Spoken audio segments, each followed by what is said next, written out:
Nikke's done it again, guys, dropping a brand new side story we can cover fresh in this series. Even though I'm still trying to catch up on the main campaign, this new story, Pretty Star, takes place between chapters we've already covered. You'll notice that I've titled this video Part 9-2, which is where it fits chronologically in the timeline. The details introduced here totally blow my mind, so let's dive right on in. From the very first video in this series, I gave a basic rundown of the Nikke timeline. Raptures attacked humanity, and after a drawn-out battle, humanity was forced to take refuge in the Ark. The original plan was to keep the Ark sealed off completely, but in only a handful of years, the central government got premature ambitions of reclaiming the surface. Thus, the first of two surface reclamation wars commenced, and failed spectacularly. Without the iconic goddess squad participating, contemporary Nikkes didn't stand a chance. It wasn't really the Nikke's fault though, since a war with the raptures so soon after sealing the Ark was bound to fail. The central government fucked up big time, but rather than apologize and take the blame for their mistake, they instead threw all of Nikke kind under the bus. Public campaigns cited inferior Nikkes as the cause of the war's failure, sparking a massive wave of Nikke-phobic sentiment. People started venting their pent-up fears and frustrations on the Nikkes. Even the famed goddess squad, who once gave Nikkes a venerable status, were said to have turned on humanity at the last second. We learned from both Ark Guardian and Overzone that this is total bullshit. The goddesses fought tooth and nail to ensure humanity could safely evacuate, and they dreamed of being welcomed into the Ark as heroes. Instead, they were locked out, denied their well-deserved accolades. The one who refused to let them in was our old pal Oswald, but he certainly didn't want to. In fact, Oswald admired the goddesses more than most, which is why he wound up choosing the lesser of two evils. Preemptively, the central government saw the goddesses, their own saviors, as a threat to their authority. Even Enoch, the Ark's main AI, worried people would rally with the goddess squad, even if it meant opposing the government. Thus, to ensure dominion, they planned on having the goddess squad executed. Even worse, they demanded Oswald be the one to carry it out. To that end, locking the goddesses out of the Ark was his way of keeping them safe. Of course, this did nothing to ease Oswald's guilt on the matter. Even after retiring as a special ops member, he vividly remembered Dorothy's fury, her declaration to kill him and his family for betraying her. There were nights when Oswald nearly ended himself, not knowing how to repent. The main thing preventing this was his adopted daughter, Frisia, who had now grown into a beautiful young woman. Oswald was reluctant at first, but soon found raising and protecting her his life's calling. The two of them still cherished the Nikkes, even keeping Red Hood's leather gloves on display. Thanks to this, Frisia lamented the fallout of the Surface Reclamation War and the Nikke phobia that it unleashed. To restore their good name, she joined the Nikke Rights Committee, or NRC, attending protests to combat discrimination. It was an extremely dangerous job, as Nikke-phobes would sabotage their rallies with violence, tear gas, explosions, you name it. Understandably, Oswald was incredibly protective of Frisia, to the point where he always kept a gun on himself, even as a civilian. It helped him sleep at night. Knowing he would worry about her, Frisia kept her involvement in the committee a secret, but it was only a matter of time until he saw her on the news. Despite being highly promoted throughout the NRC, Oswald asked Frisia to quit. Though he believed in their cause, he also saw NRC protests as pointless. He knew how wicked the central government was, how they'd do anything to maintain their unquestioned authority. He realized the government saw Nikke-phobia as a good thing, a scapegoat for their failed war. At the same time, there was plenty Oswald didn't want Frisia to have to confront. He kept his own sins from her, neither explaining nor admitting what he did to the goddess squad. By extension, this made it harder for him to criticize Frisia's behavior.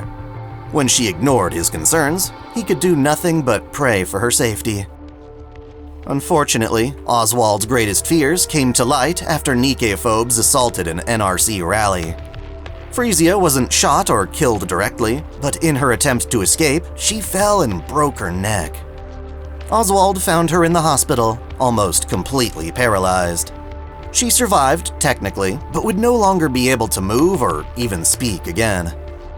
Needless to say, there wasn't much to live for in that state. However, this presented a unique opportunity for Frisia to become a Nikke. The conversion could be done with her still living brain, increasing the odds that she would maintain her memories. As a renowned veteran, Oswald had the prestige to get her the very best upgrade available, under a manufacturer of his choice. She wouldn't wind up a mass-produced model with no identity. For as worried as the prospect made him, Oswald eventually gave his approval after seeing Frisia blink at him with tears in her eyes. To ensure the best odds that she'd remember him, Oswald chose Tetraline as her manufacturer, opening up a massive can of worms. As a reminder, Tetra's CEO is the mega flamboyant Mustang, who gallivants around with a French accent, boasting about entertainment. The Mustang the commander knows is compassionate and cares about his Nikkes. Turns out, that didn't used to be the case. Mustang was a total piece of shit, an angry, abusive mogul who only got into the manufacturing business to secure a monopoly on the entertainment market. The way he saw it, Nikkes made for great soldiers, but even better entertainers. They could work tirelessly under his strict command, and he could exploit them for all they're worth. He wasn't that different from Siouan in that regard. The biggest difference was that he's been alive since the Rapture invasion. During that time, he invested a fortune in Nikke technology, ensuring he would be one of the Ark's big three manufacturers. I assume this means he took a lot of the drug Evergreen, which kept his body young and alive for all this time. Ironically, he never really cared about entertaining the Ark. His accent and flamboyancy were just an act for the public, one he would immediately discard in private. Mustang's ultimate goals were power and influence above all else. It should go without saying, then, that the rise in Nikke phobia was terrible for business. For a company specializing in Nikke performers, Tetra's profits and ratings took a nosedive. Rather than take accountability, Mustang took his anger out on Hansen, a member of the company's board, along with firing anyone who even slightly irritated him. In contrast, Hansen was a decent guy who never saw Nikkes as mere pawns or tools. As a child, he used to watch the first Rapture invasion on TV and admired the Nikke's bravery. Sadly though, Hansen lacked the spine to oppose his boss, tolerating the bastard's adult tantrums. Unfairly, Mustang tasked Hansen with doing whatever it took to improve Tetra's profits, while he dealt with his stress at Ephialtes, the Outer Ring's illegal pleasure district. While Hansen didn't have any immediate ideas on where to start, his colleague, Mrs. Miss, did. She was Tetra's lead musical producer, in charge of managing the company's rising pop idols. She knew that, under the current wave of Nikke phobia, it would take more than beautiful songs and singers to turn things around. However, with Frisia's conversion into a Nikke, the answer fell right into their laps. Overall, the operation was an astounding success. Not only did Frisia retain all her memories, but her specs as a Nikke were off the charts. Oswald learned from one of his special ops buddies that if Frisia were to fight raptures, she had the potential of being the next Lillyweiss. On paper, that sounded amazing, but Oswald knew better. It would take a hell of a lot more than one strong Nikke to turn the tide of battle, and thus didn't want the central government making her into a propaganda symbol for any new wars. Instead, Oswald had his friend falsify Frisia's performance specs, keeping her latent abilities secret. Compared to going to the surface and fighting to the death, her returning to the NRC didn't seem so bad. At the very least, she wouldn't have to worry about breaking her neck again. However, when Frisia and Oswald were contacted by Hansen and Mrs. Miss, an even better opportunity presented itself. Despite having no prior experience in the field, Tetra was scouting her to become their next big star. Why? Because of her story.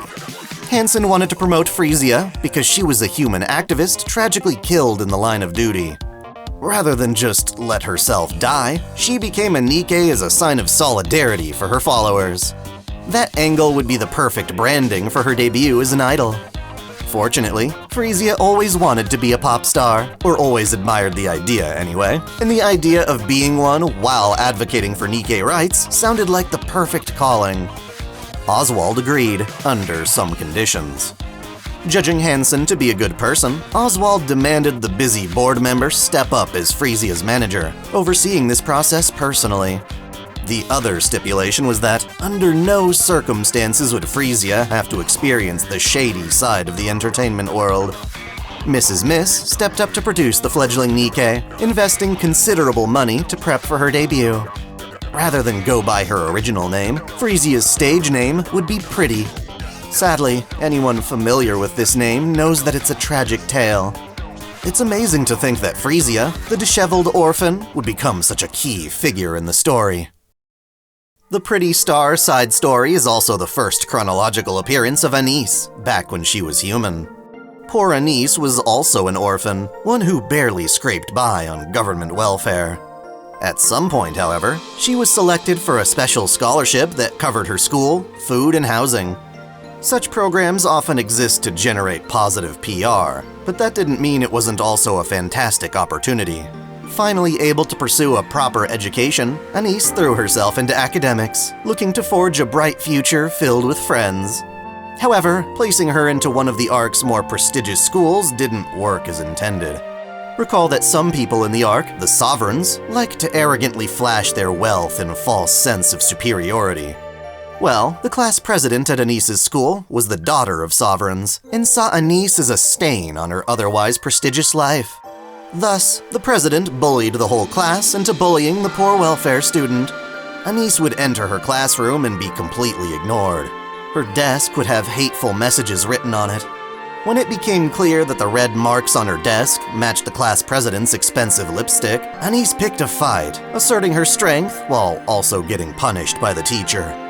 During a meeting, Anise's teacher told her there was nothing they could do about it, her bullying that is. Since the president's father funded this school, its staff all had to bend over backwards for his spoiled brat. Thus, when Prez got jealous of Anise being chosen as cheer captain for a sporting event, she sparked a hate campaign meant to completely kill Anise's morale. Without anyone taking her side, Anise would endure classes each day, completely alienated from her peers. Everyone who used to talk to her had now started acting like she never existed. The isolation weighed on Anise until she finally decided enough was enough. In an all-too-familiar sight, Anise climbed up to the school's rooftop and sat on the edge. Here, she would contemplate jumping to her death, and nearly took that final step. However, at the last possible second, she heard the blaring of a song in the distance. Pretty's debut performance rang out across the entire Ark, and the sound found its way to Anise's ears. We don't actually hear what the song was like, but apparently it was inspiring enough to give Anise the will to keep on living. In a short span of time, Pretty became the Ark's biggest star, as well as a shining beacon of Nikke goodwill. Mustang celebrated this wonderful turnout, even though he only funded it vicariously. To ride the wave of Pretty's success, he launched a special With Nikke campaign to combat Nikke phobia. It was a great thing to do, but he did it for the wrong reasons. Rather than overturning hate, Mustang merely wanted to ensure his dominance over the central government. He wanted Nikkes to be profitable again, even if it meant provoking the government's reliance on Nikke phobia.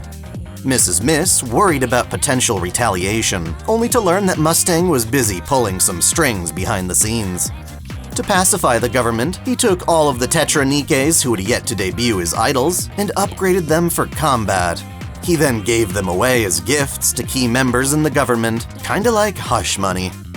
This obviously went against everything Mrs. Miss had been working toward, but now that she'd made a commitment to Pretty, she wasn't about to back down.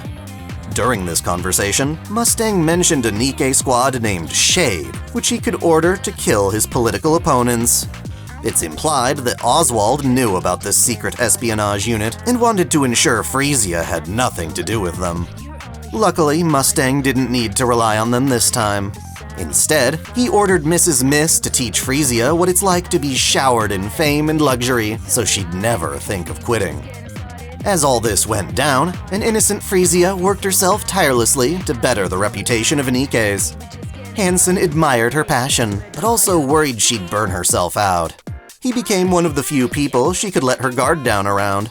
Dare I say there was even romantic tension between them. Before long, Frisia started encountering the shortcomings of stardom. People would notice and post online about every single mishap or mistake she made. While it was irritating, she never let it overshadow her promotion of Nikke civil rights. Just as much, Frisia loved how her success made Oswald proud. Getting to go home and see her father each night was a huge pillar of support. As if to tarnish that, Mustang steeped in corrupt plans for Pretty's next direction, her next use. Now that his With Nikke campaign made her famous, he no longer cared about the cause. In a complete 180, he got the dumb idea to make Pretty into a bargaining chip for the central government to rent her off as a propaganda tool for the other side. He didn't care that Nikke rights were her entire motivation, arrogantly believing he could manipulate her into doing whatever he wanted. Doing so would launch Mustang into the upper echelons of the government for the true power he'd been craving. As expected, Frisia opposed this plan in its entirety, but was told she had no choice if she wanted to remain at Tetra. She could either obey or retire. Oswald had the right idea for her to simply quit Tetra and debut independently. It wouldn't be as easy, but she could still remain true to her cause by forging her own path. Oswald made her feel confident she could pull it off. For her protection, though, Oswald got his special ops buddy to do some digging into Mustang, hoping to use it as leverage in their separation. Specifically, Oswald tried to blackmail Mustang with knowledge of Tetra's missing Nikkes. It seems he'd been selling off these Nikkes without their consent, or something to that effect. Honestly, Oswald's threat was hella weak, and Mustang pulled one over on him. He'd been doing his own research and uncovered how Oswald betrayed the goddesses. Not only did this make for some good emotional damage, but Mustang also invited Frisia to listen in on their conversation through the door. Hearing that her father locked the goddess squad out of the Ark came as a shock. Even worse, given its confidential nature, Oswald couldn't simply explain why he did it. Without considering his circumstances, Frisia turned on Oswald, demanding Tetra give her a hotel to stay at instead of going home. Having lost her main pillar of support, Frisia began to obey Mustang's commands. As a saving grace, there was still some time before they turned her into a government icon. During this time, Hansen tried to comfort Frisia, only to realize he had nothing to offer outside of work. He was too much of a wuss to oppose Mustang, and Frisia proved it by asking him to kiss her in sight of a security camera. Even though Hansen really liked her, he was too afraid of getting in trouble. Frisia's commitment to Nikke rights started to take a back seat to more momentary, irrational decisions. This all reached a peak when she was set to speak at a press conference, and 20 armed Nikke-phobes broke into the venue. It's worth a reminder that Nikkes can outfit themselves with different bodies. The Aegis Squad, for example, use lighter frames that are capable of swimming. Ordinarily, Nikkes are too heavy and would sink like rocks. In order to prioritize dexterity for performances, many of Tetra's idol Nikkes also switched to light bodies. I suppose even if Pretty had a heavier combat frame, that wouldn't stop everyone from trying to protect her. Hansen was willing to run out and distract the shooters, which was bold considering his earlier hesitation. In the end, neither he, Pretty, Mustang, nor Mrs. Miss were harmed, but the conflict left plenty of mass-produced Nikkes dead. Even though Nikke-phobia had quieted down since her debut, she alone couldn't pacify everyone. The pressure of being the public face of Nikke civil rights grew too much to bear, and Pretty opted to go on hiatus. Meanwhile, let's see what Anise had been up to. Pretty's debut song essentially saved her life. Anise's choice to keep living helped carry her to better days. Eventually, one of Anise's earlier friends decided to start contacting her whenever the class president wasn't around. She and other classmates started to feel bad for Anise, supporting her from the shadows. Part of this came with an apology gift. After the class discovered Anise liked Pretty, they chipped in to buy her a concert ticket.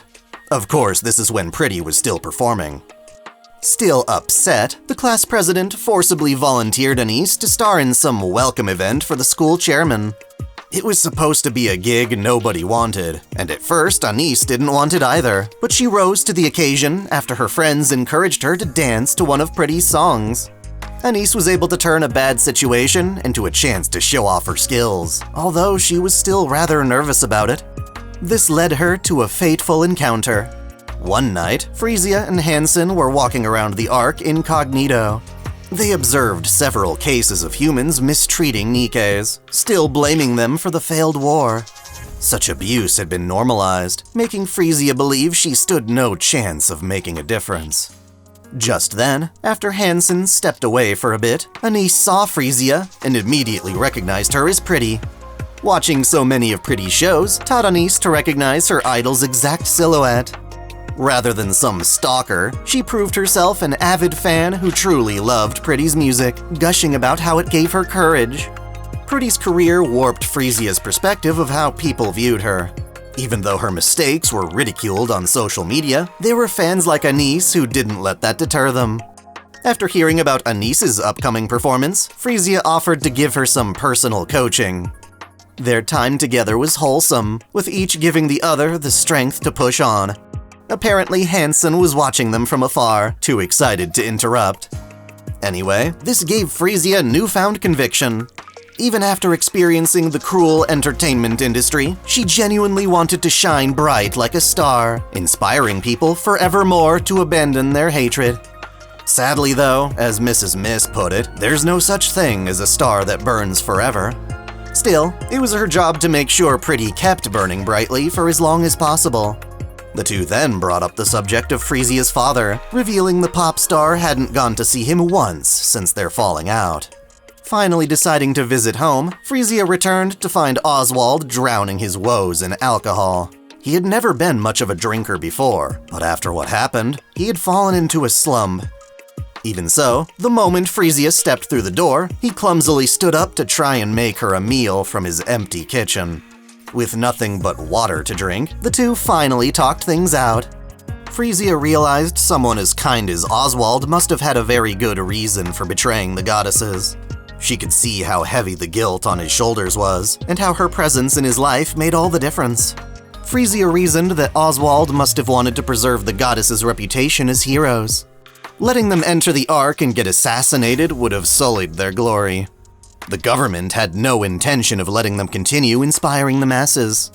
Even without Oswald saying it out loud, Frisia basically figured it out on her own. That was because she too wanted to be an eternal source of hope. Having rekindled her paternal bond, Frisia returned to show business, making a huge comeback on behalf of the Nikke Rights Committee. Mustang still planned to pawn her off to the government, but until then, she did whatever she could to make a difference. The height of this campaign would be a massive comeback concert at a venue called the Arcrian Hall. Again, Mustang didn't see the point of it, but put up with her so long as it improved her image before the big deal. At the same time, Anise gave her own performance at school, earning praise from her friends. The class president who had volunteered her was stuck eating her words. The experience made Anise seriously consider being a pop star like Pretty. Thus, when her friend managed to snag a ticket to Pretty's comeback concert before scalpers and bots took them all for ransom, she let Anise have it. After all, Anise was now going for both fun and for research. Oswald pulled some connections to get his own ticket, not wanting to miss his daughter's biggest event. Suspiciously though, Frisia asked him not to come, claiming it would make her too nervous. For her comfort, he agreed to stay at home, but planned to attend in secret so it wouldn't bother her. It would be his first and only time being a quote-unquote bad father, but not in the way he expected. Turns out, Frisia had a grand plan to ensure her stardom would never fade. Beyond putting on a great show, she would emblazon herself in history as a martyr. I'm reluctant to say whether she straight up hired assassins to gun her down, or was simply ready for the possibility, but she certainly prepared herself to die that day. Hoping to inspire the next generation, Frisia asked Mrs. Miss to seek out a new star in her absence. In the most ironic tragedy, Oswald attended the concert while leaving his precious gun at home. The one time he would actually need it, he let down his guard.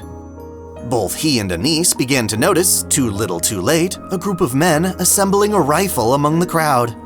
They both charged forward, but couldn't make it in time to prevent the gun from firing. On stage, Pretty watched the event in literal bullet time. Being such a strong Nikke, her senses were sharp enough to observe the bullet. With her superior reflexes, she could have dodged it with ease. However, she had planned for the exact opposite, deliberately ensuring her current body was as light and defenseless as possible. Rather than avoid the bullet, she instead used her remaining time to position her head for a cleaner shot. With her eyes closed, she embraced death, believing her sacrifice would resonate forevermore. To make matters worse, the gunshot sparked a panic within the venue. People scrambled for an exit, creating absolute chaos. Anise, who had been right behind the attackers, tried to apprehend them, only to be struck in the head by their gun. She fell to the floor, where the rushing crowds trampled her to death. She was one of 5 civilians killed that night. Oswald, Hansen, and Mrs. Miss stood beside their fallen idol, forced to accept her choice. Optimistically, her sacrifice resulted in some immediate reform. In addition to people's changing sentiments, Enoch enacted new legislation that would incriminate Nikke abuse. Those who harbored hatred now understood that they would face cultural backlash for expressing their beliefs. Even when Nikkes were abused, other citizens of the Ark would come to their aid. For a time anyway, Frisia did make a difference. It goes without saying that Mustang was pissed at losing his bargaining chip with the central government. Rather than accept his own failure, he blamed Mrs. Miss, prompting her to quit Tetraline in disgust. After she stormed out of his office, Mustang got a call from someone in the government asking if Pretty's body was still intact. Turns out, Mustang could still use her, dead or alive. As for Anise, she was brought back as a Tetraline Nikke directly under Hansen's supervision. At the research center, he offered her the chance to become a pop star like Pretty. Despite how things turned out, Anise immediately accepted, wanting to give people hope in the same way Pretty had done for her. In the epilogue, we learn that Anise joined a group called Twinkle TriStar, along with 2 other girls, Mint and Prika. They were nowhere near the instant hit that Pretty was, but they still put on modest performances. One of their biggest fans was Oswald, who appreciated Anise's resolve to carry on Pretty's legacy. This caused him to reevaluate his purpose in life yet again. Pretty died so that memories of her would last forever. That legacy was extremely important. The same could be said for the Goddess Squad. He didn't want them to be forgotten, so even though the central government did their best to bury the truth, Oswald searched for a way to preserve it. Once again denying his special ops buddy the chance to retire, Oswald embarked on the creation of an archive. Its secrets would be guarded by a squad of Nikkes known as Bestseller, and they still operate to this day. Arguably, the archive's most treasured record was Oswald's handwritten chronicle of the Goddess Squad. As an old man, he finally finished the book in time to show it off to his loved ones. Aside from his own squad, hardly anyone knew of its existence. One of those privileged people was Arthur, the son of Oswald's special ops friend. Apparently, the poor guy never did get to retire, instead dying in the line of duty. Since then, Oswald had raised Arthur as his own son. This story ends with a rather surprising cameo. Arthur happened to be the father of Burningum, and here we see the little bastard as a kid. Burningum had the pleasure of being raised on stories of the Goddess Squad, told by Oswald directly. He would then succeed his father's rank in the military, eventually reaching Deputy Commander-in-Chief. Apparently, he's chubby because Oswald once told him to eat well at his age, and he really took that lesson to heart. Regardless, there's much more to Burningum than meets the eye. I think it's safe to say that Oswald has passed on since this side story. While I can't prove it, he definitely appears to have stopped taking Evergreen. I adore this narrative, and appreciate how it finally fills in some major plot holes in the chronology. That said, there are some dramatic questions still begging to be answered. What the hell happens to Mustang for him to change into the man the commander meets? There are some wild theories claiming he's not even the same person. For real though, I don't think even the Phantom Thieves could make him have a change of heart. Perhaps the Mustang we know and love is actually Hansen, taking over for his shitty boss and trying to turn things around. I suppose only time will tell. This story has implications for later in the narrative, so I'm gonna hand things over to Dai-chan for her spoiler section. I'm honestly stunned. This story just keeps getting better and better. Both Frisia and Oswald's arcs fit into the larger picture seamlessly. I've got a lot to discuss, but let's start with Pretty's legacy. It's sad to say, but Nikke phobia still very much exists in the main campaign. We see this firsthand when Crow provokes public tension under the alias John Doe. Matisse has to prove that, even without their nymph, Nikkes still want to fight for mankind. Rapi still knows of certain stores that won't sell to Nikkes. That said, just because Nikke phobia hasn't been solved in its entirety, that doesn't mean Pretty didn't make a lasting impact. Even though it sounds sketchy as all hell, Pretty's corpse also winds up doing good for the world.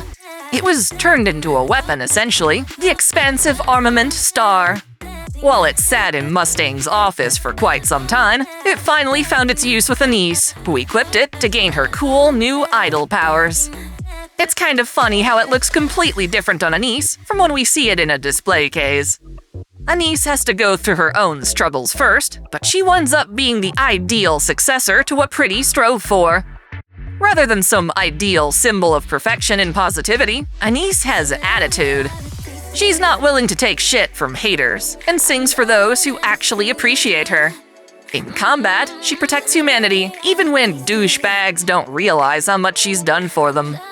I think she has the potential to leave an even more lasting impact on history, and it doesn't require getting killed as a martyr. I honestly find it a bit strange how Oswald has been able to keep his record of the Goddess Squad hidden from the central government at large. I suppose Burningum isn't one of the people Oswald was worried about. I must admit that, while I don't like him, Burningum is proving to be a worthy ally for humanity. Sure, he wanted to dissect Marian, but that's because he wasn't gonna let his sentiment toward a single Nikke overshadow his duty to humanity at large. When he takes things seriously, his stuttering goes away completely, and he's like a whole new person. This is seen when he finally speaks one-on-one with the commander. It's also incredible knowing that Burningum grows up to meet Dorothy directly. He knows full well what the Ark did to her, yet he stands his ground in negotiations with her. He calls her out on her emotionally driven ambitions, and he might just be the one to subdue Dorothy's hatred toward Oswald. As Dai-kun said, the biggest plot hole here is the jarring contrast between Mustang of the past and Mustang of the present. There's clearly some sort of event or story that will fill us in on the details. One of the things I'm curious if they'll address is how the big three CEOs have such great authority in the central government. This side story shows Mustang desperately trying to worm his way into power, implying the big three weren't always in such a favorable position. When exactly did that change? There's still so much about the internal structure of the government that we don't understand. Fortunately, the game just released a new event, Good World, which shines a light on things. The commander meets an old Nikke named Snow Crane, who's been isolating herself from society in order to uphold certain obligations. She implies that she knew the commander when he was a child, and so he asks her about anything she can tell him about his past without breaking confidentiality. Her confession, even when redacted, is enlightening. While she can't tell us the details of Project AD, which had us growing up as the test subject number 7, she does reveal how the project was established in an effort to benefit mankind. It dates back to when the United Forces of Humanity merged with the VTC to become the central government. Rather than a straight-up dispute over power, both sides came to an agreement to defeat the raptures. The VTC carried on its research within Miscelis, operating the MMR. In turn, the UFH was given the chance to develop their own technology with that research. This agreement resulted in many great things, such as Evergreen and an institution for taking care of orphans.